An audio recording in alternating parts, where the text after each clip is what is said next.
Doctor BR Ambedkar Konaseema జిల్లా రాజోలు నియోజకవర్గంలో CM సహాయనిధి చెక్కుల పంపిణీ నిర్వహించారు. మలికిపురం ఎమ్మెల్యే దేవార ప్రసాద్ కార్యాలయంలో 66 కుటుంబాలకు 37 లక్షల రూపాయల చెక్కులు అందించారు. గత 16 నెలల్లో 4.50 కోట్ల రూపాయలు అందించినట్లు ఎమ్మెల్యే తెలిపారు. కాలుష్యంతో రోగులు పెరుగుతున్నారని ఆవేదన వ్యక్తం చేస్తూ మల్టీ స్పెషాలిటీ హాస్పిటల్ కోసం కృషి చేస్తున్నామని వెల్లడించారు. మట్టపురం గ్రామ నాయకులు రావాలి 3 పార్టీలు. అదేవిధంగా బత్తల పద్మాగారి తాలూకా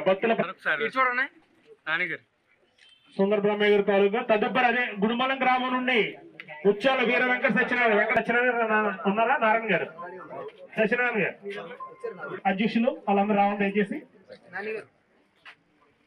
నందు లక్ష్మి గారి తాలూకా రావాలి. తదుపరి కత్తిమండి నుంచి తదుపరి మట్టపురం గ్రామ నాయకులు రావాలి 3 పార్టీలు. అదేవిధంగా నందు లక్ష్మి గారి తాలూకా రావాలి. తదుపరి కత్తిమండి నుంచి తదుపరి మట్టపురం గ్రామ నాయకులు రావాలి 3 పార్టీలు. అదేవిధంగా